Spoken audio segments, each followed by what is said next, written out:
भारतानो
भक्तीविने मोक्ष नाही हा सिद्धांत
नाही हा सिद्धांत, भक्ती विने मोक्ष नाही हा सिद्धांत. वेद बोले हात उभारुनी, तरी तेची ज्ञान जाणाया लागुनी. संता ओळंगुनी वश्य किये, प्रपंच हा खोटा शास्त्रे निवडला. पाहिजे साक्षीला सद्गुरु तो, तरी तेचे ज्ञान जाणाया लागुनी. संता ओळंगुनी वश्य किये, नामा म्हणे सेवा घडावी संतांची, नामा म्हणे सेवा घडावी संतांची. घ्यावी कृपा त्यांची तेची ज्ञान, तरी तेची ज्ञान जाणाया लागुनी. संता ओळंगुनी वश्य किये.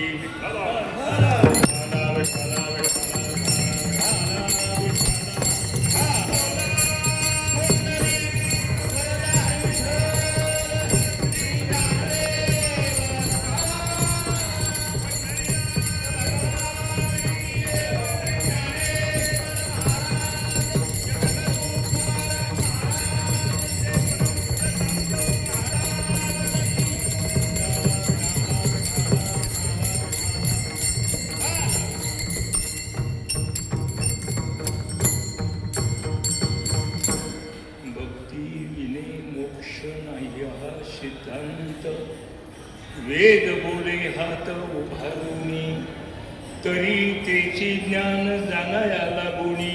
संता ओळंगुनी वश्य किये. प्राप्त प्रसंगाच्या भगवान पांडुरंगांच्या महाद्वारामध्ये ज्या महान संतांचा पदस्पर्श या पवित्र अशा भूमीला झाला, ज्यांनी जगाच्या मालकाला फार मोठ्या साधनेच्या माध्यमातून प्राप्त करून घेतला, असे महान अशा प्रकारचे संत होऊन गेले. ज्ञानेश्वर महाराज, तुकाराम महाराज, जनाबाई, मीराबाई, नामदेव महाराज, एकनाथ महाराज. आणि म्हणून आज या ठिकाणी आदरणीय परमपूज्य हरिभक्तपरायण निवृत्ती बाबा गायकवाड आणि बाबांच्या असणाऱ्या धर्मपत्नी सौभाग्यवती आईसाहेब या दोन जीवांनी अतिशय जीवनामध्ये त्याग आणि वैराग्याच्या माध्यमातून आपलं संपूर्ण जीवन भगवान पांडुरंगाच्या चरणावर समर्पित केलं, समर्पण केलं. आणि आता ती दोन्ही माणसं ब्रह्मलीन झाली. परंतु घराण्यामध्ये परंपरा अतिशय महत्त्वाची आहे. परंपरेला कोणत्याही प्रकारचं गालबोट लागू नये, परंपरेचं खंडन होऊ नये. आणि म्हणूनच शहाणी माणसं जीवनामध्ये अतिशय सावध असतात. महाराज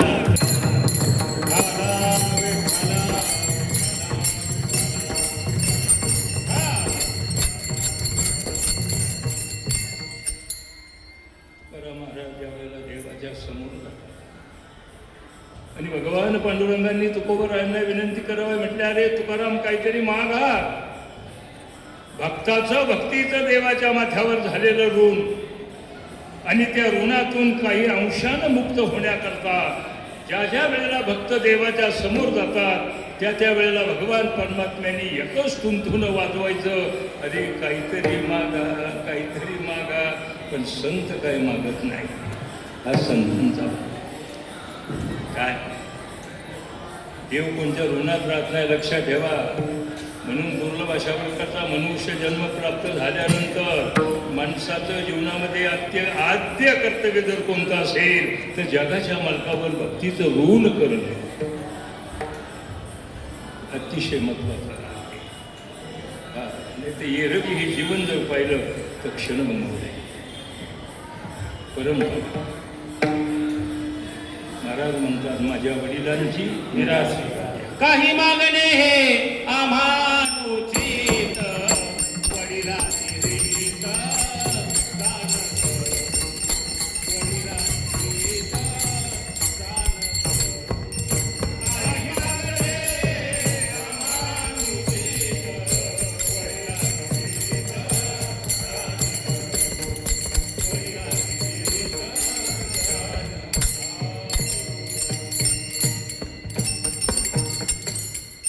जगाच्या मार्गानं भक्त ज्या वेळेला समोर येतात त्यावेळेला अतिशय विनम्रपणाने विनंती करावी, अरे काहीतरी मागा, काहीतरी मागा.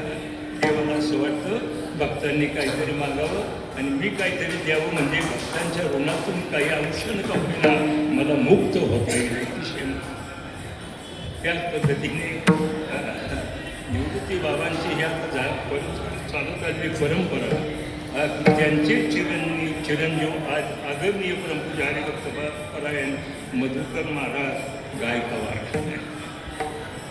की त्यांनी चालवली. बरं, आता बाकी मंडळी बाबांच्या सानिध्यात दिंडी सोहळ्यामध्ये कोण कोण आता आम्हाला त्यांची नावं माहिती नाही, परंतु ज्यांनी की या सोहळ्याला या कार्यक्रमाला कीर्तन अशा प्रकारचं सहाय्य केलं, मदत केली, सगळ्यांचं या ठिकाणी दोन्ही माणसं अशी आहेत. आमच्या मातोश्री सुद्धा असे आहेत, मधुकरराव असे आहेत. आम्हाला त्यांना पाहिजे की बाबांच्याकडून आई साहेबा अशा आहेत तर त्यांच्या स्वभावाची तुम्हाला माहिती आहे. तीच प्रतिकृती आमच्या आई साहेबांची कला.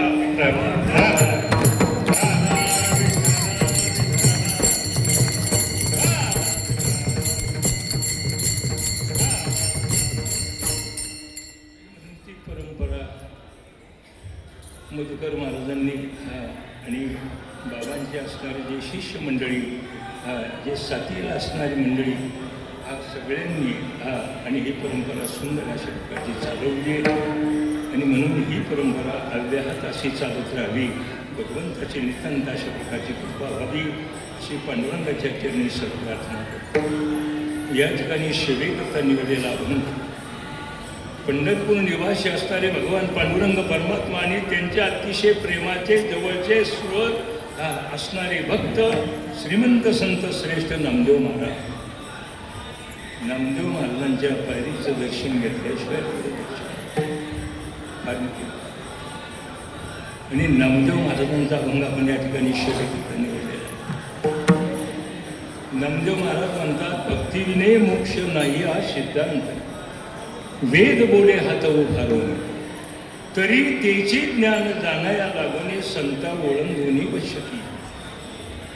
अनेक वेळा मी सांगून आलो, जगामध्ये 3 गोष्टी दुर्लभ आहेत आणि 4 गोष्टी सत्य आहेत.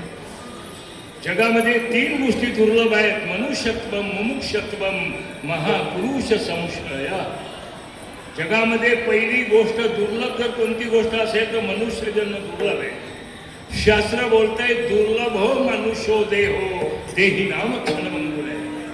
दुर्लभही आहे, क्षणभंगुर आहे, पवित्रही आहे, अपवित्रही आहे. काय दुर्लभ हो मनुष्य देहो, नरदेह दुर्लभ जाणू, 7 वर्षाची गणना यामध्ये दुःखयातना तुम्ही मधुसूदनागा. प्रथम मनुष्य जन्म दुर्लभ आहे. मनुष्य जन्म प्राप्त झाल्यानंतर माणसाला भजन भक्तीची आवड निर्माण होणं हा दुसरा टप्पा आहे, त्याला म्हणतात मुमुक्षता. आणि तिसरा टप्पा आहे महापुरुष संशया, महापुरुषांची कृपा. जोपर्यंत माणसावर जन्माला आहे, हा मनुष्य देहाला प्राप्त झालेल्या जीवावर महापुरुषांची कृपा होत नाही, तोपर्यंत माणसाचं जन्माला आल्याचं सार्थक होणार नाही. तो किती पैशावाला असला किंवा चौक जरी बनी पाहिजे त्याचा काही उपयोग नाही.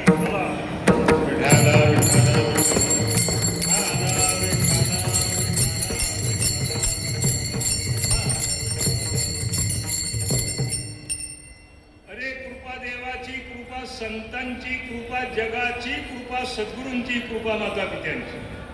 देवाची कृपा भक्तावर होते, जगाची कृपा संतांची कृपा जगावर होते, जगाची कृपा माणसावर होते, सद्गुरूची कृपा भक्तावर होते आणि माता पित्यांची कृपा आपल्या लेकरावर होते.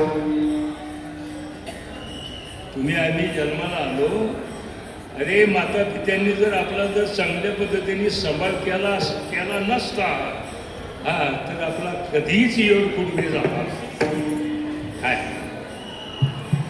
माता पित्यांना माहिती आहे संतती निर्माण होणार आहे, पुत्र संतती निर्माण होणार आहे, पण निर्माण होण्याच्या अगोदर अरे माता पिता सुंदर अशा प्रकारची इस्टेट जपून ठेवतात.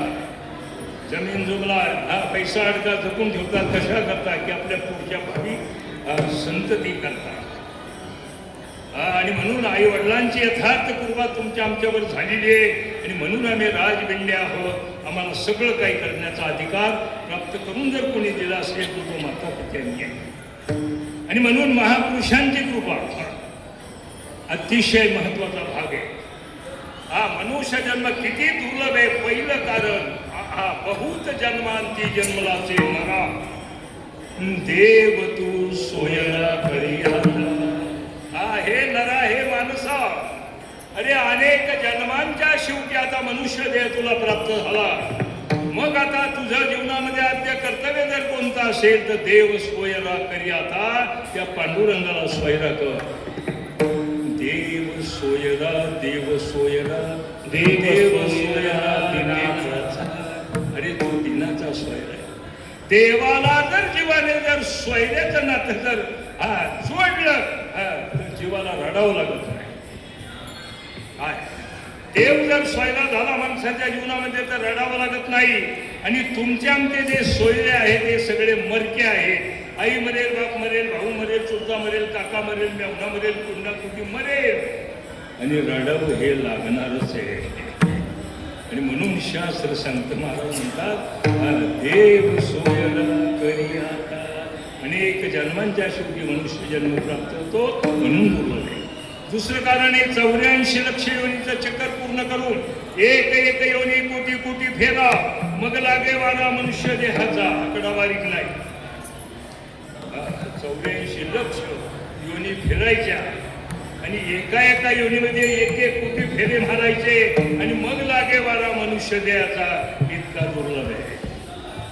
आणि म्हणून माणसाला मनुष्य देहाचं महात्म्य कळावं. ज्याला मनुष्य देहाचं महात्म्य कळतं त्याला म्हणतात माणूस.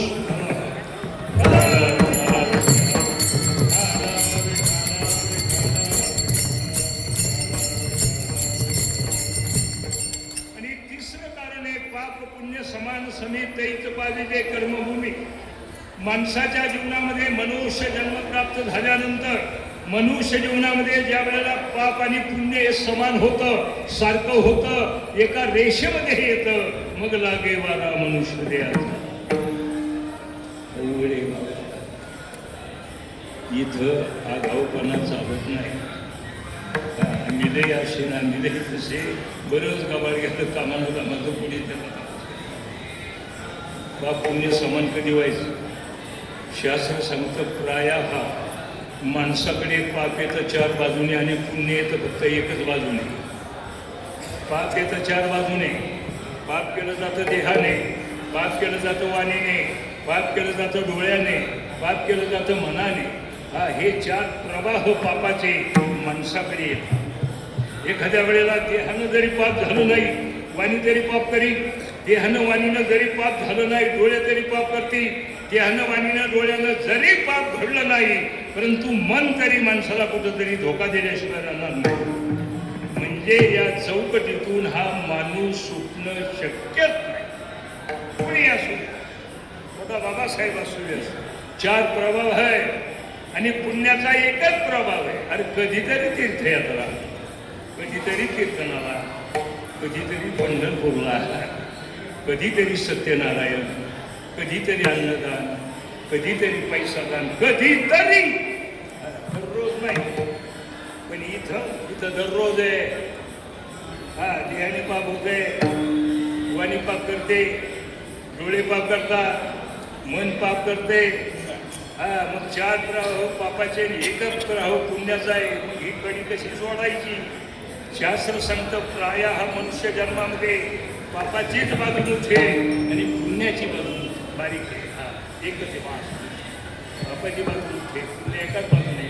आणि म्हणून मागच्या जन्मामध्ये तुमचा पापन पुण्य सारखं झालेले आणि म्हणून आता या जन्मामध्ये हा मनुष्य देहामध्ये आम्ही दिसतो. आता तुम्ही आम्ही माणसाच्या जन्माला आलो ना, याला कारण मागच्या जन्मामध्ये आमचं पाप आणि पुण्य समान झालेलं आहे. आता जीवनामध्ये माणसाचं फक्त एकच कर्तव्य आहे की साधू संतांचे आशीर्वाद प्राप्त प्राप्त करून गेले.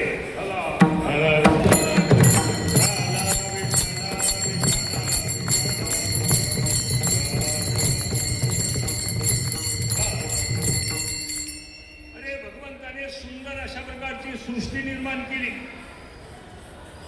उभे आडवे जलतर थलतर हा नाना तऱ्हेचे पशु पक्षी. फक्त मनुष्यवनी निर्माण नाही, माणूस निर्माण केला नाही. बाकी भगवंताने या सृष्टीमध्ये सगळं काही निर्माण केलं. आणि भगवंताने या सृष्टीकडे ज्या वेळेला पाहिलं देवाला फार मोठा आनंद आला. भगवान मनात चिंतन करू लागले, किती सुंदर, किती सुंदर पशु पक्षी, ओढे नाले, उपवन, शहर, जंगल, समुद्र, सागर, नद्या. जसा एखादा चित्रकार सुंदर अशा प्रकारचं चित्र काढतो आणि त्याला वेगवेगळ्या प्रकारचे रंग भरतो आणि 5 फूट पाठीमागे उभं राहून चित्राचं परीक्षण निरीक्षण करतो. एखादा अवयव कमी जास्त झालाय का, रंग संगती चुकली, तसं भगवंताने या सृष्टीकडे पाहिलं. देवाला इतका आनंद झाला. परंतु देवाच्या ध्यानात आलं की ही सृष्टी इतकी सुंदर झाली खरी, पण याच्यामध्ये एक चूक झाली. याच्यामध्ये एक चूक झाली आणि ती चूक जर कोणती असेल तर या सृष्टीमध्ये माझं भजन करणारं कुणीच नाही.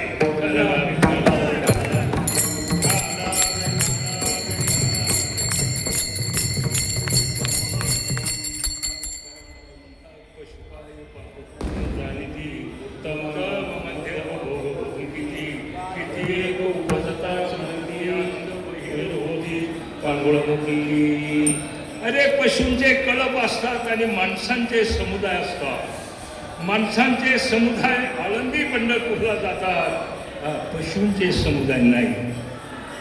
सुंदर अशा प्रकारची सृष्टी भगवंताने निर्माण केली, पण देवाच्या ध्यानात आलं याच्यामध्ये एक चूक झाली, माझं भजन करणारं कोणीच नाही.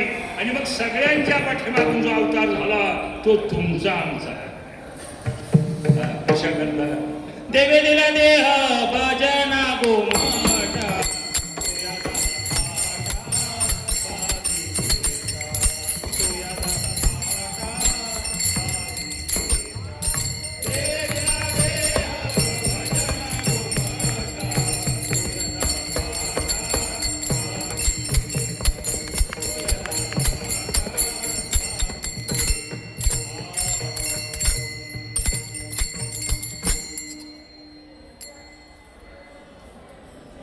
सगळ्यांच्या पाठीमागून भगवंताने तुम्हा मला निर्माण केले.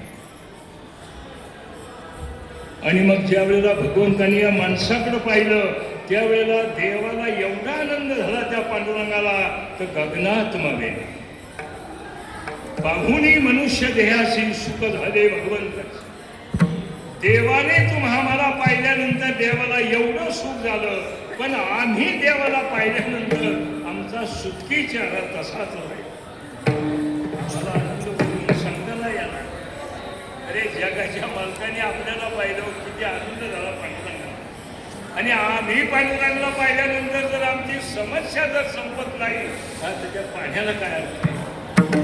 वाऱ्याचं काही मत चालले. त्या वाऱ्याला तो केवळ सील आहे. वाऱ्याकडून जर जीवनातली जर भनभन जर संपली जात नाही तर त्याला वारी म्हटली जात नाही.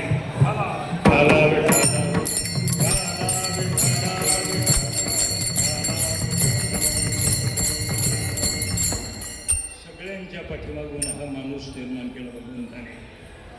मनुष्य पण त्याला प्राणी संज्ञा वापरली. मनुष्य प्राणी, मनुष्य प्राणी. मग म्हणतात प्राणी कोणाला म्हणतात की ज्याला 4 पाय आहेत त्याला म्हणतात प्राणी. गाई पाणी प्राणी, बैल प्राणी, म्हैस प्राणी, डुकर प्राणी. माणसाला 2च पाहिजे, मग हा प्राणी कसा? मग शास्त्र बोलतात आहार निद्रा भयमैथुनंच सामान्य मेतच पशु भिन्नारा. माणसांचे आणि पशूंचे व्यवहार सारखे आहेत म्हणून मनुष्य प्राणी. प्राणी ही संज्ञा माणसाला वापरतात. अरे माणसं खातात, पशु खातात. माणसं फिरतात, पशु फिरतात. माणसं झोपतात, पशु झोपतात. माणसं संतती निर्माण करतात, पशुही संतती निर्माण करतात.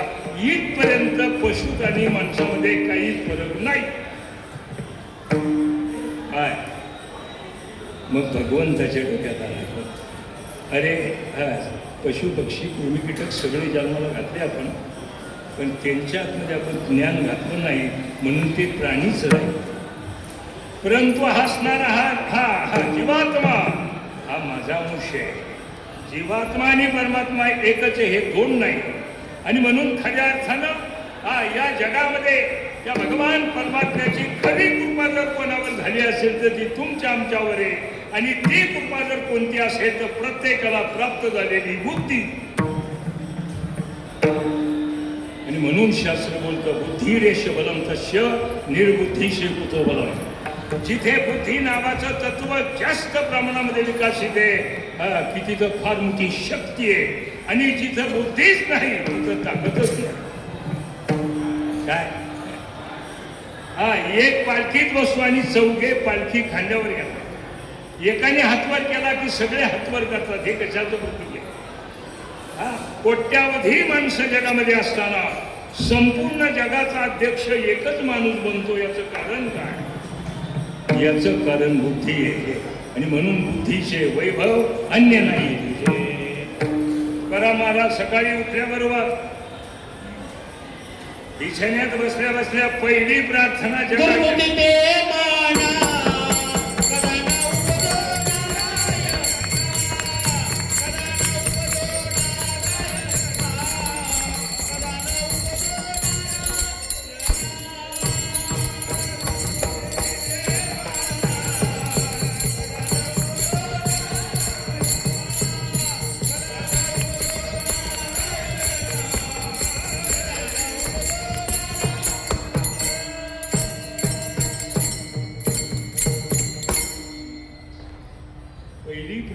जगाच्या मालकाला, प्रभू अरे माझ्या मनाला दुर्बुद्धी जन्माला येऊ नको. दुर्बुद्धी जर जन्माला आली तर जीवनाचा नाश झाल्याशिवाय जात नाही.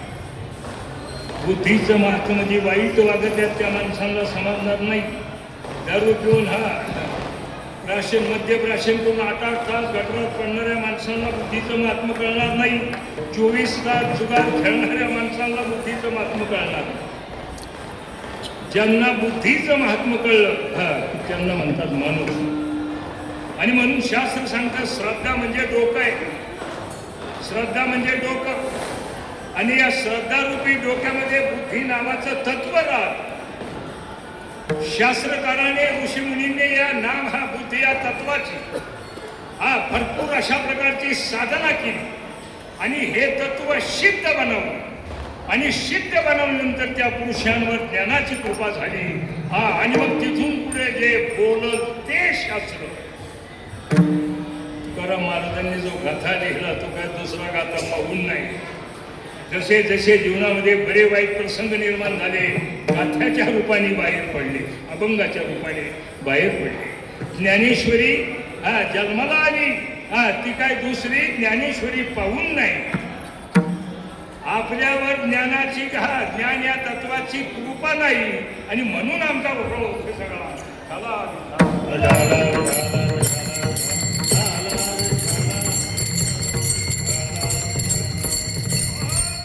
आणि म्हणून शास्त्र सांगतं डोकं सांभाळण्यामध्ये क्रांती आहे. क्रांती कशात आहे? माणसाच्या जीवनामध्ये डोकं सांभाळण्यामध्ये क्रांती आहे. आम्ही डोकं उडवण्यामध्ये क्रांती समजतो. ज्यांनी डोकं सांभाळलं त्यांचंच कल्याण झालं. ज्ञान हे तत्व आहे. तत्वाने काय पाशवे तत्व, मानवीय तत्व, ईश्वरीय तत्व, निर्भयता हे एक तत्व, नाम हे एक तत्व, बुद्धी हे एक, ज्ञान हे एक तत्व आहे. म्हणून काय सांभाळायचं? अरे शास्त्र सांगतं काही सांभाळू नका. फक्त प्रत्येक माणसाने ज्ञान सांभाळलं पाहिजे, बुद्धी सांभाळली पाहिजे. जर कधी बुद्धी जर संपली तर किती मोठा माणूस असला तरी त्याचं पानिपत झाल्याशिवाय जात नाही.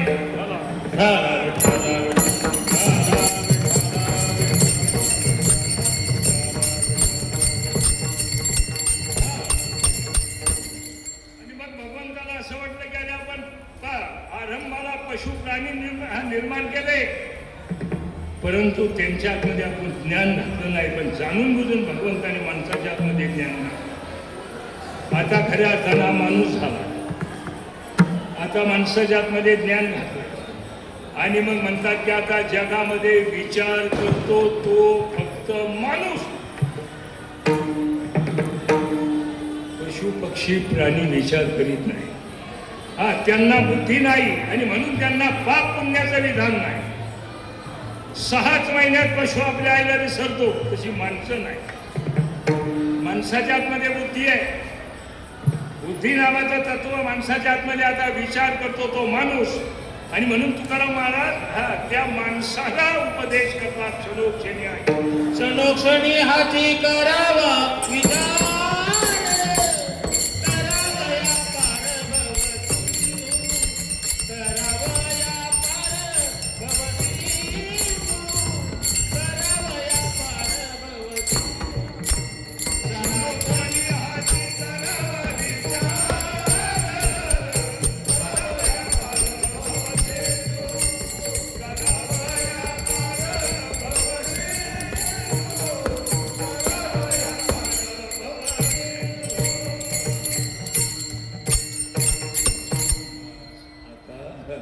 विचार करतो तो जगामध्ये फक्त माणूस.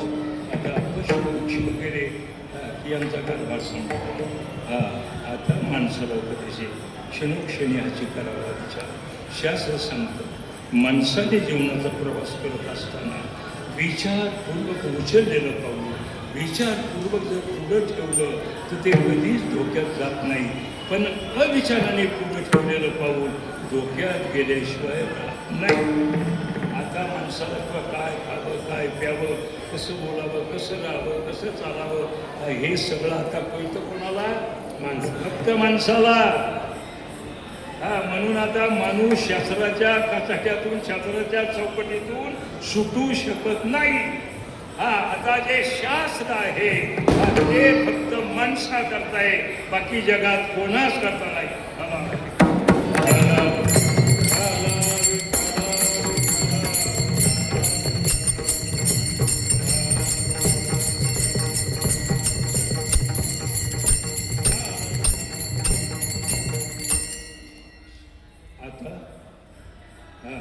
आता भक्ती कोण करतं? आता भक्ती गाढव नाही करते. आता भक्ती करतो तो फक्त माणूस. मग आता भक्तीच्या संदर्भामध्ये जर आपण चिंतन जर मांडलं तर जगामध्ये भक्तीचं फार मोठं वादळ आहे, वादळ. आणि या वादळामध्ये तुम्ही आम्ही सगळे सापडलेलो आहोत. फक्त प्रल्हादाने 9वीला भक्ती सांगितली. आपल्याला माहिती आहे श्रवणम कीर्तनम विष्णू स्मरण पादसेवनम अर्चनम सख्य आत्मनिवेदनम. नारद महर्षी आपल्या नारद भक्ती सूत्रामध्ये भक्तीचे 11 प्रकार सांगतात. जीव गोस्वामींनी आपल्या भक्तिसार अमृत सिंधू ग्रंथामध्ये भक्तीचे 64 प्रकार सांगितले. मग एवढ्यावर वादळ थांबलं का? म्हणतात मुळीच नाही. आता पुढे म्हणतात पूजा. पूजा द्विष्वनोलिती राग. जो आम्ही पूजापाठ करतो त्याच्यामध्ये फार प्रेम असणं म्हणजे भक्ती. असं पराशरांचं मत आहे. कथा दिशपिती ती गर्ग. जे आम्ही कथा करतो त्याच्यामध्ये फार मोठा रस असणं म्हणजे भक्ती, असं गर्गाचार्यांचं मत आहे. एवढंच नाही, आत्मरत्या विरोधेन इति शांडिल्य. आत्मानंद अनुभवाला अविरोधी अशा विषयांमध्ये नितांत असं प्रेम असणं म्हणजे भक्ती, असं शांडिल्यांचं मत आहे. आणि नामदेव महाराज म्हणतात जे जे भेटे भूत ते ते मानिते भगवंत. हा भक्ती निश्चित जानपा माझा.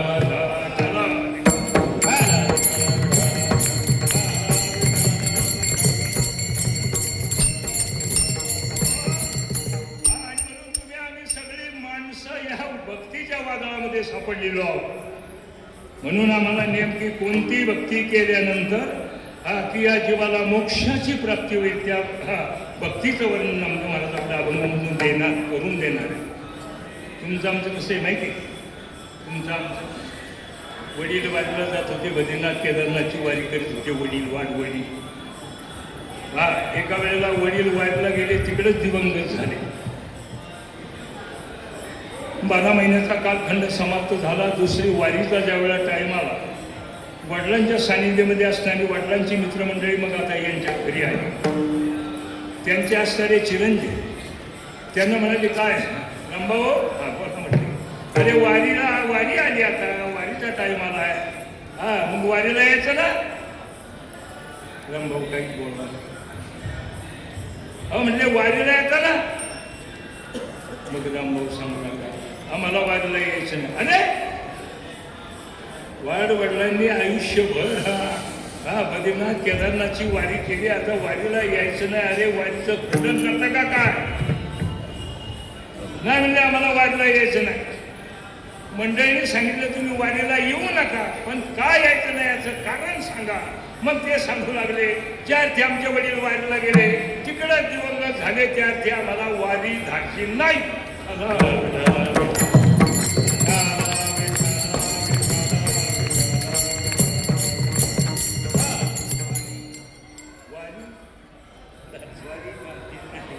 ज्या अर्थी वडील वारीला गेले तिकडं गेले, आम्हाला वारी धाडची नाही.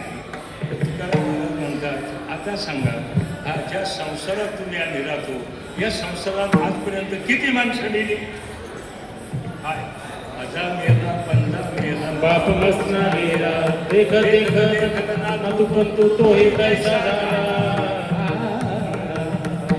उघा जागा पाठी गयाले मोठे, पंढरी वाचवी तुझा ठाव नाही कोठे.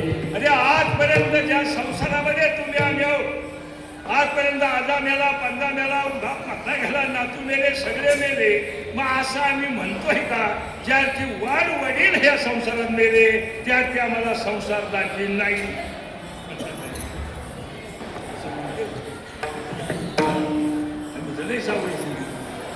संसार हे ही गमत तुमची आमची. आम्हाला वारी द्यायची नाही, आम्हाला आमचं जमत नाही, आम्हाला फलन जमत नाही, असं चालायचं नाही. आता भक्ती करतो तो भक्त माणूस. हा मग आता भक्तीचे मी आपल्याला फार मोठं वादळ सांगितलेलं आहे. मग या वादळामध्ये नेमकी कोणती भक्ती केल्यानंतर हा जीवात्मा मोक्षाचा भाग्याधिकारी बनेल, मग त्या भक्तीचं वर्णन आहे. सात्वस्मिन् परम प्रेम रूपा अमृत स्वरूपाच यल्लब्ध्वा पूर्णाम सिद्धो भवती तृप्तो भवती मृत्यू भवती. जी भक्ती केल्यानंतर म्हणतात अमृतापेक्षा गोड आहे. हा ती भक्ती केल्यानंतर की हा जीव तृप्त होतो, तृप्तो भवती, हा मृत्यूपासून, की मग हा माणूस मोक्षाचा अधिकारी बनतो, असं वेद हात वर करून सांगतात. असं नामदेव महाराज अभंगाच्या पहिल्या गडव्यात म्हणतात. भक्ती विना मोक्ष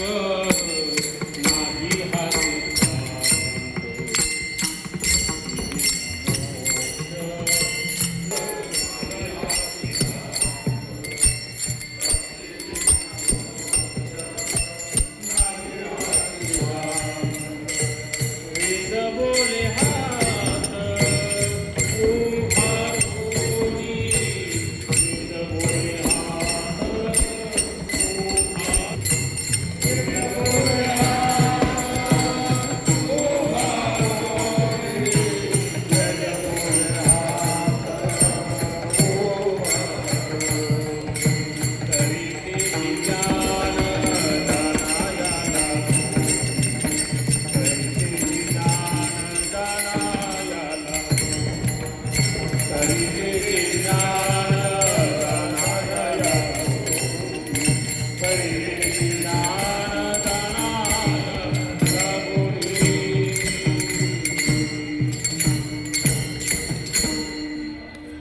नामदेव महाराज सांगतात भक्तीशिवाय मोक्ष नाही. पण भक्ती कोणती? सातस्मी अमृत स्वरूपाची, अमृतापेक्षा गोड असणारी भक्ती, तिला अनन्य भक्ती म्हणतात. अनन्य भक्ती. अनन्याश्चिंतयन्तो मां ये जना परिभासते तेषां नित्याभियुक्तानां योगक्षेमम्.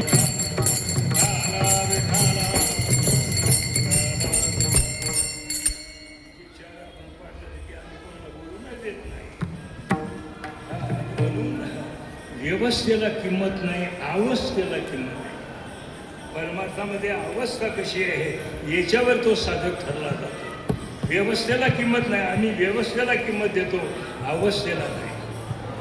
काय व्यवस्थेला कोणती भक्ती म्हणतात की प्रेम लक्षण भक्ती, तिला अनन्य भक्ती म्हणतात. आणि मग ही अनन्य भक्ती माणसाच्या जीवनामध्ये कधी प्राप्त होते, कधी जन्माला येते, कधी अंकुरित होते. मग त्याच्याकरता गीतेच्या 4थ्या अध्यायाच्या 39व्या श्लोकामध्ये भगवान सांगतात, श्रद्धावान लभते ज्ञानम तत्पर सैतींद्रिया ज्ञानम लब्धा परम शांतीम मचिरे नाधिगच्छते. अर्जुना, जिथे श्रद्धा तिथे ज्ञान, आणि जिथे ज्ञान तिथे माणसाकरता मोक्ष ठेवलेलाच आहे. मग श्रद्धा आहे ना, श्रद्धेमध्ये एक चौकट आहे. श्रद्धेमध्ये 4 गोष्टी आहेत. पहिली गोष्ट विश्वास, दुसरी गोष्ट प्रेम, तिसरी गोष्ट अनन्य, आणि चौथी गोष्ट भाव आहे. काय? पहिली गोष्ट आहे विश्वास. जगामध्ये अतिशक्तिमान वस्तू कोणती असेल तो विश्वास आहे. विश्वासाच्या आतमध्ये किती शक्ती आहे. मग महाराज म्हणतात की विश्वास तो करी स्वामीवरी श्रद्धा. अरे जगाच्या मालकावर भगवान पांडुरंगावर आपली सत्ता प्रस्थापित करण्याची शक्ती ज्ञानोबरांच्या आतमध्ये, तुकोबरांच्या आतमध्ये, नामदेवबरांच्या आतमध्ये, नाथमारांच्या आतमध्ये. मंडळी जसं सांगतील तसं पांडुरंगाला वागावं लागते. आजही काय विश्वास. आता जर म्हणलं ना विश्वास, तर समोरचा म्हणतो मेला पाणीपतचे होतं. माणसं म्हणतात, बाबा इतका काळ बेकार झालाय, विश्वास कोणावर ठेवावं हेच काही कळत नाही. कुटुंबामध्ये विश्वास आहे म्हणून कुटुंब, गावामध्ये विश्वास आहे म्हणून पार्ट्या नाही, गोकुळासारखं आहे. काय विश्वास. त्याच्याही पुढे शास्त्र सांगतंय की माणसाचा स्वतःवर विश्वास असावा. माणसाला जर मी माणूस आहे हे जर कळालं की त्याचं सगळं संपलं नाही. पण आम्हाला मी माणूस आहे कळतच नाही. म्हणून मग स्वतःचा विश्वास असावा. आणि मग जिथे विश्वास आहे तिथं प्रेम आहे. प्रेम कुठेही जन्माला येत नाही. जिथे विश्वास आहे तिथं प्रेम असतं. प्रेम नावाची वस्तू आहे, तिच्यामध्ये भेसळ नाही. ती जगाच्या बाजारात उपलब्ध नाही, दुकानात प्रेम मिळत नाही. प्रेम हे देवाचं देण आहे. भगवंताची कृपा होणं म्हणजेच प्रेमाची प्राप्ती. प्रेम देवाचे हे देणे. देह भाव जाय जेणे न धरावी मध्ये शुद्धी देश काळाची. देवाची कृपा ही प्रेमाची प्राप्ती आहे. आणि म्हणून जिथे विश्वास आहे तिथंच प्रेम नांदलं जातं. प्रेमाची व्याख्या करत असताना मी नेहमी सांगत असतो, शेतकरी दूध काढतो, दुधात पाणी टाकतो.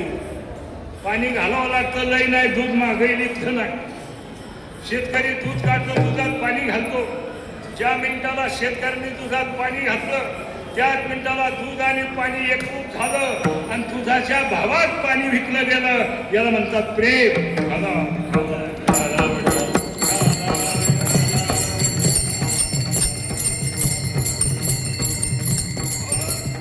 असं पुढे आहे का? दुधाच्या भांड्यामध्ये पाणी टाकल्यानंतर पाणी एका बाजूला आणि दूध एका बाजूला, पाण्याचा एक भाव आणि दुधाचा एक भाव, असं आहे का? नाही. ज्या मिनिटाला दुधात पाणी टाकलं त्याच मिनिटाला दूध आणि पाणी एकरूप झालं आणि दुधाच्या भावात पाणी विकलं गेलं.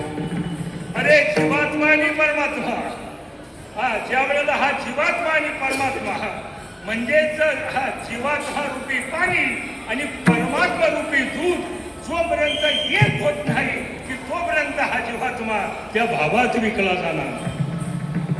कसं आहे, आम्हाला भिन्न समजतो. माणूस स्वतःला वेगळा समजतो आणि समोर असणाऱ्या भगवंताला वेगळा समजतो. पण शास्त्र सांगतो जसं दूध आणि पाणी एक रूप झालं की म्हणजे दुधाच्या भावात पाणी विकलं गेलं, तसं हा जीवात्मा आणि परमात्मा हा जर एक रूप जर झाला, आता म्हणतात की त्याचं जीवनामध्ये कल्याण झाल्याशिवाय राहत नाही.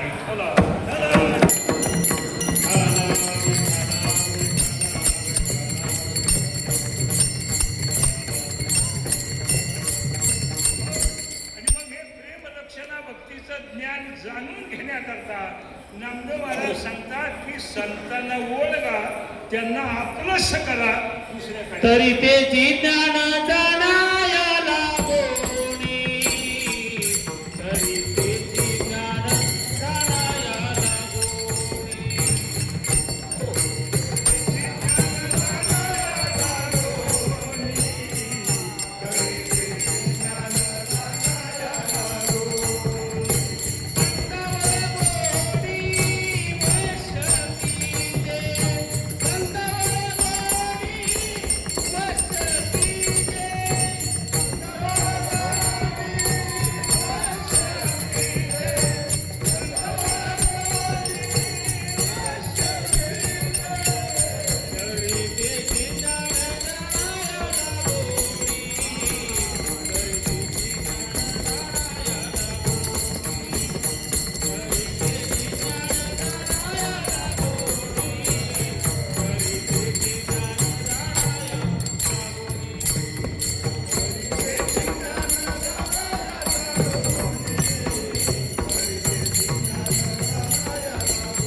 तरी तेची ज्ञान बोट करून सांगितलं. तेची म्हणजे प्रेम लक्षणा भक्तीचं ज्ञान. तरी तेची ज्ञान जाणाया लागोनी, संता ओळंगुनी वश्य कीजे. या अवस्थेमध्ये की ते भगवंताच्या स्वरूपामध्ये विलीन झाले, जीवात्मा आणि परमात्मा एक रूप झाला, त्यांना म्हणतात संत. आम्ही संत नाही, सर्वांगाने जो शांत झाला त्याला म्हणतात संत. संतांची व्याख्या भरपूर आहे. शास्त्रकार अजूनही वेगवेगळ्या प्रकारे संतांची व्याख्या करतात.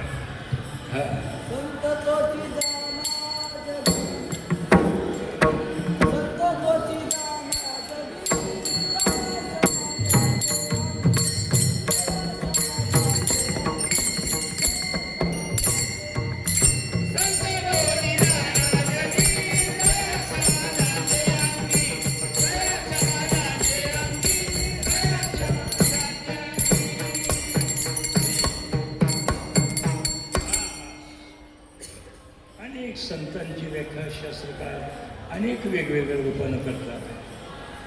परंतु संतांची व्याख्या अशी आहे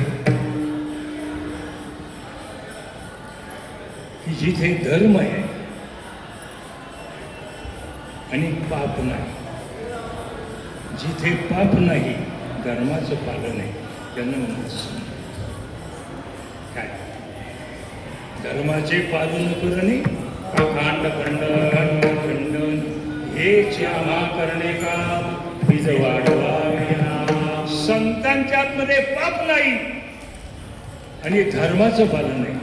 कसं माणसांच्या आतमध्ये? अरे माणसांच्या आतमध्ये पापही आहे आणि अधर्मही आहे. गव्हाना नाही करायचं, आम्ही माणसाच्या आतमध्ये पापही आहे. मी मगाशी सांगितलं 4 बाजूने पाप येत आहे. पापाच्या पकडीतून हा जीवात्मा सुटणं शक्यच नाही. माणसाच्या आतमध्ये पाप आहे आणि अधर्म आहे. संतांकडे जर पाहिलं तर पापच नाही, हा धर्म आहे. आणि म्हणून धर्माने पापाचं वाटलो. पाप जर संपायचं असेल तर त्याला धर्माचं रक्षण केलं पाहिजे. धर्माने पाप जातं आणि पापाने धर्माचा नाश होतो. धर्माचा नाश जर कोण करीत असेल तर पाप करतो आणि पापाचा नाश कोण करीत असेल तर धर्म करतो. आणि म्हणून संतांच्या आतमध्ये पापही नाही आणि धर्माचं पालन आहे. माणसाच्या आतमध्ये धर्मही नाही आणि पापाचंही निर्मूलन नाही. आणि म्हणून माणसं आहे त्याच जागेवर आहे.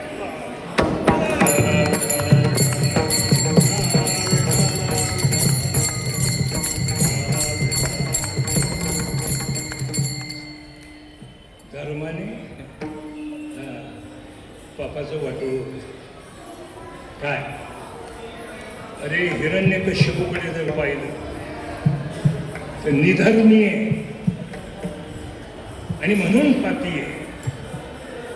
शक्ती बारीक नाही. हा म्हणतात की जमीन नांगरायची नाही आणि पेरायची नाही तरी भरपूर धान्य देत होते. एवढा झाला कोणाचा? हिरण्यकश्यप. जमीन नांगरायची नाही, तिन्ही ऋतू ताब्यात, हा निर्जीव वस्तूवर सुद्धा अधिकार. परंतु प्रल्हादाला प्रश्न विचारला म्हणजे, प्रल्हाद अरे तुझा पिता इतका शक्तिमान आहे, तिन्ही ऋतू ताब्यात आहे, न नांगरता पेरता जमीन एवढं धान्य देते, मग तुझ्या पित्याला मारलं कोणी सांग? प्रल्हादाने सांगितलं माझ्या पित्याला मारलं त्याच्या पापाने. आणि म्हणून माणसाने पापाला घाबरावा. पण आता तुकाराम महाराज सांगून गेले, अंगी लावून या राग आणि डोळे झाकून दीपा. अरे जुन्या काळामध्ये माणसं पुण्य कमवण्याकरता तीर्थक्षेत्राला जात होती, पण कलियुग इतकं खराब आहे, हा माणसं पाप करण्याकरता तीर्थक्षेत्रात जातात. इतका फरक झालेला आहे काय? आणि मग प्रल्हादाला परत विचारलं, तुझ्या बापाला मारलं पापाने, पण तुला कोणी तारलं? मग सांगितलं मला तारलं भगवंताच्या नामाने, मला तारलं भगवंताच्या नामाने. आणि म्हणून संता ओळंगुनी वश्य कीजे, की संतांची सेवा करा. तत्विधी प्रणिपातेन परिप्रश्नेन सेवया उपदेशन्ति ते ज्ञानम ज्ञानी नस्तत्वदर्शन. संतांची सेवा करा, चाकरी करा, साधना करा, प्रेम करा, मग संतांची कृपा होईल. आणि संतांची कृपा झाली तर जीवाचा बेडा पार झाल्याशिवाय राहत नाही. म्हणून संत कृपा झाली इमारत फळाली.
आपली वेळ संपली.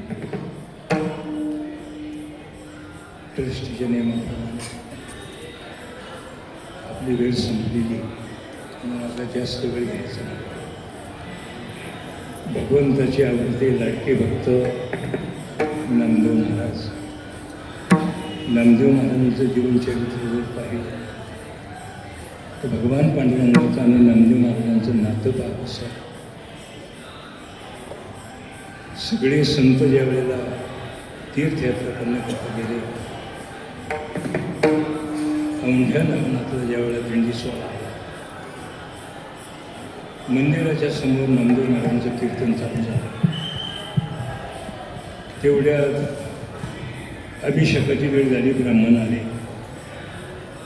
आणि ब्राह्मणांनी हे सगळं पाहिल्यानंतर सांगितलं, मंडळी बंद करा. म्हणजे कीर्तन कसं म्हणजे आमचा अभिषेकाचा टाईम झाला आहे, कीर्तन बंद करा. आणि बंद जर करायचं नसतं तर मंदिराच्या मागे जाऊ द्या तुमचा खेळ असं. ते सगळं उच्छललं आणि कीर्तन मंदिराच्या पाठीमागे गेलं. कीर्तन इतकं रंगात आलं, कीर्तनामध्ये इतका रंग भरला, इतका रंग भरला, आता मंदिर फिरलं. अरे देऊळ जगा माझी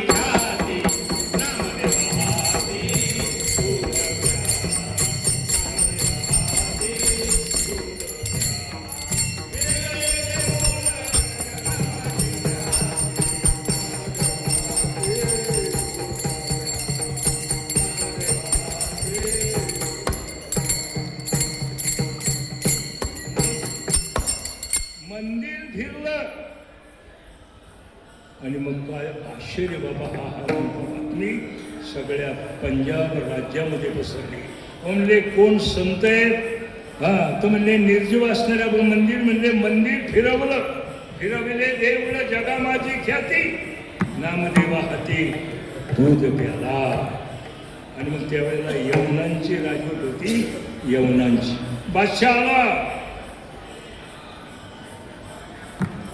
बादशाहाने सांगितलं नामदेवाला, कीर्तनात गाय कापली जाईल आणि ती जर जिवंत केली नाही तर फासावर चढवलं जाईल, दुसरं काही होणार नाही. आणि गायी जर जिवंत केली तरच आम्ही तुम्हाला संत मानणार. एवढं स्वप्न नाही होत, उगीच हा गावभाला नाही करायचं. मिले या मिला मिले तसे काय पावन आहे का? काही पावन बरंच गबाळ पडले का म्हणत आम्हाला कोणी विचारित नाही त्याला. हा, आता आम्ही दिले आहे का काही पावन? मार खाण्याशिवाय पर्याय नाही. नामदेव महाराजांनी 3 दिवसाची मुदत मागून घेतली. म्हटले जे आपण आहोत 3 दिवसाची मुदत द्या. मग 3 दिवस कीर्तन बंद नाही झालं. हा, कीर्तन चालू. कीर्तनामध्ये इतके रंगले तर आपण कुठं आहोत, देवान हरपून गेलो सगळं. देहाचा विसर पडला पाहिजे साधनेमध्ये. देहाचा विसर पडला पाहिजे साधनेमध्ये. 3ऱ्या दिवशी गाई, हा कापलेली गाय उठून बसली, जिवंत झाली. भगवान पांडुरंग आले, ते फक्त नामदेवाला दिसले, तुम्हाला नाही. नामदेवाने देवाला विचारलं, म्हणजे प्रभू, अरे एवढं माझं सत्व तुम्हाला पाहिजे होतं का? 3 दिवस लावले. नामदेवाने सांगितलं, हा पांडुरंगाने सांगितलं, नामदेवा, अरे माझा काय दोष आहे? आता 3 दिवसाची मुदत तूच मागून घेतली तर मी मध्ये कसं येईल? मी कसं येणार? तू जर म्हटलं असताना देवा लगेच हाके सरशी उडी या स्तंभ फोडी, ऐशी कृपावंत कोण माझ्या विठाई वाचो. गाई जिवंत झाली आणि ती जर जिवंत झाली नसते तर नामदेव महाराजांची फाशी चुकली नसती. याला म्हणतात संत, याला म्हणतात भक्ती, याला म्हणतात प्रेमलक्षणा भक्ती. आणि म्हणून भक्ती विने मोक्ष नाही, हा सिद्धांत वेद बोले. आता करी त्याचे ज्ञान जाणायाला गुणी संत ओळंबुनी वशिले. नामा म्हणे सेवा घडावी संतांची, घ्यावी कृपा त्याची, त्याची ज्ञान करी त्याची ज्ञान जाणायाला गुणी संत ओळंबुनी वशिले. ज्ञानेश्वर माऊली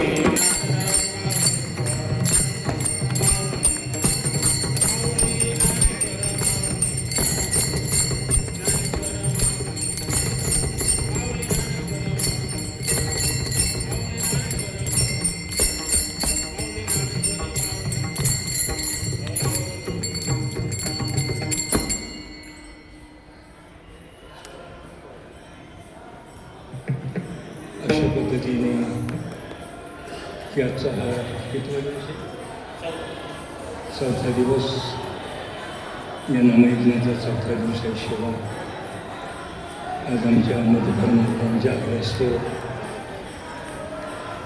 4 वर्ष आदरणीय तुकाराम महाराज, आम्ही दोन्ही माणसं की त्यांच्या हाकेला त्यांच्या हाकेला देऊन, आणि आमचा याच्यामध्ये फार मोठा स्वार्थ आहे. अरे कीर्तन गल्ली बोळात सगळीकडे चाललेली, पण भगवान परमात्म्याचे ज्या ठिकाणी चरण लागले, देवाच्या चरणस्पर्शानं, संतांच्या चरणस्पर्शानं पावन झालेल्या पवित्र भूमीमध्ये त्या भगवंताची वेगळी वाकडी सेवा करण्याचं जे सौभाग्य प्राप्त झालं, याच्यापेक्षा जीवनामध्ये मोठा लाभ कोणता आहे? तुम्ही आम्ही सगळी माणसं खूप भाग्यवान आहोत. जाता जाता माझा एवढा संदेश आहे, 50 वर्षापर्यंत हे शरीर माणसाला स्वयंशक्ती प्रदान करते, पण 50च्या पुढे एकदा आमुष्याकडे प्रवास चालू झाला की मग औषधाच्या ताकदीवर जगावं लागते. आणि म्हणून जोपर्यंत पावर आहे तोपर्यंत पाणी टाकलं जातं. आकाशामध्ये आपल्याला 50 फूट जर म्हणजे पाणी जर उंच न्यायचं असेल तर तेवढ्या पॉवरचं मशीन खाली वापरावं लागतं, तेवढं पाणीवर जातं. आणि म्हणून भगवान परमात्म्याला प्राप्त करायचे, संतांची कृपा प्राप्त करून घ्यायची, म्हणून जीवनामध्ये खूप चांगलं वागण्याचा प्रयत्न करा. देवाला माना. कलियुगात देवच नाही म्हणणारी माणसं जन्माला येऊ लागली. देवाला माना, देव धर्माला चिपकून जा, पापाला घाबरा. जिथे पाप नाही आणि जिथे धर्माचं पालन आहे, अरे तिथेच संत आहेत आणि तिथेच भगवान परमात्म्याचा वास आहे. भगवान करो तुम्हाला सगळ्यांना सद्बुद्धी प्राप्त हो. हे चला ऐकत चला. झालेली माझी वेळावाकडी सेवा भगवान पांडुरंगाच्या नामदेव महाराजांच्या चरणावर समर्पण करतो आणि याच ठिकाणी कीर्तन सेवेला विराम देतो. जय विठ्ठल जय जय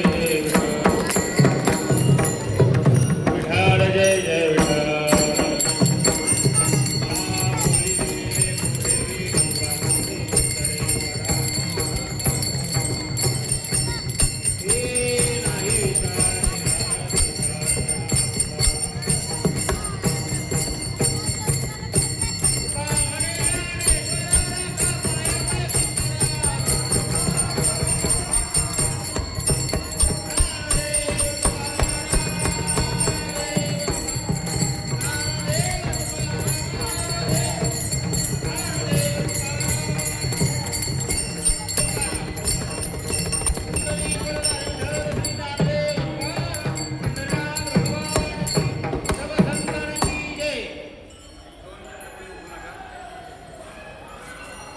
उठू नका, एक 2 मिनिटं फक्त. सर्व महाराष्ट्रभरातून आलेल्या सज्जन आणि भाविक भक्त हो, बाबांनी अतिशय सुंदर चिंतन मांडलेलं आहे. बाबांकडे बघितल्यावर असं वाटतं की ते खरंच तपस्वी आहेत आणि बाबा अतिशय तपस्वी आहेत. बाहेरच्या जिल्ह्यातल्या लोकांना माझी विनंती आहे की जेव्हा जेव्हा तुम्हाला आंबेगाव तालुक्यात यावं वाटेल तेव्हा बाबांच्या त्या बेळेश्वराच्या डोंगराला भेट द्या. बाबांनी तप करून अतिशय सुंदर असं मंदिर तिथं उभारलेलं आहे. साधनेसाठी गुहा व्यवस्थित करून साधनेसाठी व्यवस्थित स्थान निर्माण केलेलं आहे. अशा बाबांची जी साधना आहे ती वाखाणण्यासारखी आहे. 2024 साली मी त्यांची महाराष्ट्र टाइम्ससाठी बातमी केली होती. प्रति भीमाशंकर म्हणून परदेशातून फोन आले मला की आम्हाला ते बघायचंय. तुम्ही ही संधी कोणी चुकवू नका. बाबांकडे बघितल्यावरच त्यांच्या साधनेची कल्पना येते. बाबांची जी ओळख आहे ती फार मोठी आहे, नम्र आहे. त्यांनी कालही सांगून गेलो तुम्हाला की बाबा कीर्तन करून पंगत देतात मामा सर्वांना. त्यांचं योगदान या सप्ताहामध्ये मोठं आहे. तुम्हा सर्वांचंच योगदान आहे. विशेष करून मला आमच्या माहेरचे लोक आज सगळे इथे आलेले आहेत. आमच्या सुरेश शेटने सगळे आमच्या हरिपाठ मंडळ, काकडा मंडळ गोळा करून या ठिकाणी आणलेलं आहे. तसेच आमचे गणेश महाराज बेलेकर त्यांनीही अशी माणसं जमा करून सगळे भाविक भक्त घेऊन 30 ते 40 लोक पारायणासाठी आणले. आमचं जे गाव आहे आदर्श ते राष्ट्रपतींनी व्हिजिट केलेलं गाव आहे. फक्त सेवाभाव याचं उदाहरणच सांगायचं झालं तर आमच्या गावडेवाडीतलं एक आदर्श कुटुंब, अतिशय गरीब आणि अतिशय नम्र असणारं कुटुंब म्हणजे आमचे मारुतीदादा भालचंद्र गावडे आणि आमच्या अर्चनाताई.